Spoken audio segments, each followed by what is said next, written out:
The CDC has just released guidelines about reopening America during this time of global pandemic. How? Why? When? If you want to know the answer to those questions, stay tuned.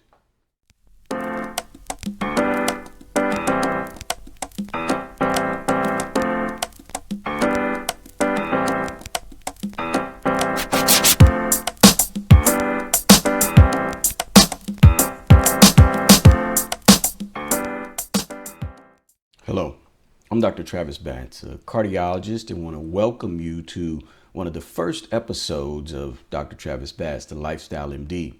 That said, I wish I could be talking to you about fitness, health, wellness, just overall well-being. However, I think it's important that we discuss some of the more pertinent issues that are going on right now. If you haven't been living under a rock or somewhere else, you know that the global pandemic has changed how we live, what we do, what we deem is important, and for many of us, it has created significant hardship. That said, the Centers for Disease Control of the CDC has just released new guidelines on how to reopen America. But the question that many of us have is, how does that relate to me? What does that mean in terms of my business, my group, my organization? For parents, what does it mean? Can I get my kids back to school? I'll summarize those guidelines. Again, it's about 22 pages, but we'll go through the key pertinent points that pertain to most folks, not necessarily specific to businesses, but communal organizations, churches, sports teams, various things like that. They've outlined a very instructive plan. Now, I take that plan and I truncate it or shorten it a little bit and make it a little bit easier in terms of implementation. In any case, I hope that you'll be able to gain something from this discussion. Let's hop right in. The CDC's plan is comprehensive and insightful. However, for everyday folks like you and me who want to either get back to sporting activities, church, gyms, and various things like that, it leaves questions to how do we implement this data in real time? I've come up with a strategy, so to speak, called the 3R approach: risk, reach, reintegration.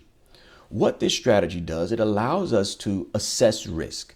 If you're an organization that has a larger amount of individuals that are over the age of 65 or that have pre-existing conditions, they would be a higher risk group, and so they may want to reintegrate at a different pace. Reach. How do you contact individuals in your group?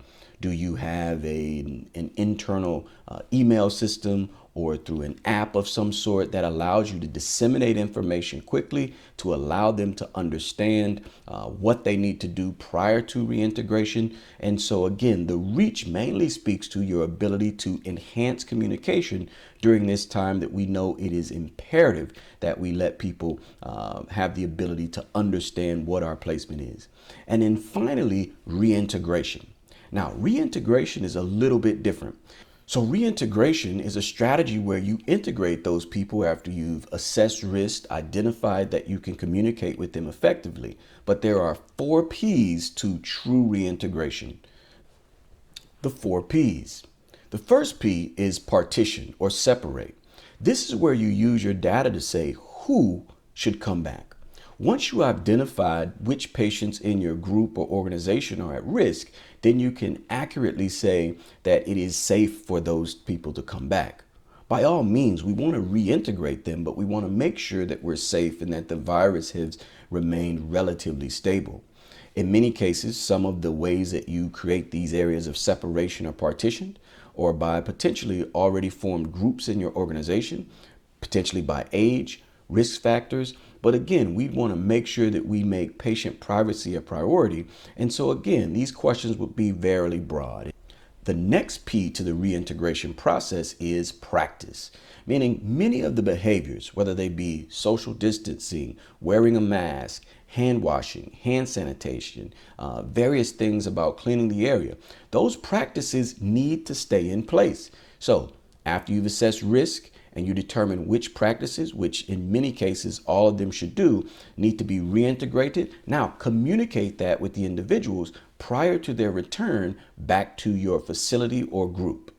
Now, remember, understanding how to transition is important. The CDC outlines a great guideline for us. Again, the 3 R's: risk assessment, your ability to reach individuals, and then strategies toward reintegration. Reintegration strategies, the 4 P's, right?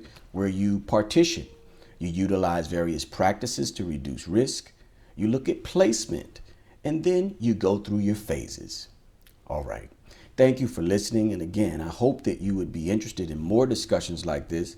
I'll be giving weekly discussions on health, fitness, wellness, and overall cardiovascular health. That said, click the subscribe button or also check out the website that is linked in the comments below. But in any case, stay safe and we'll see you soon.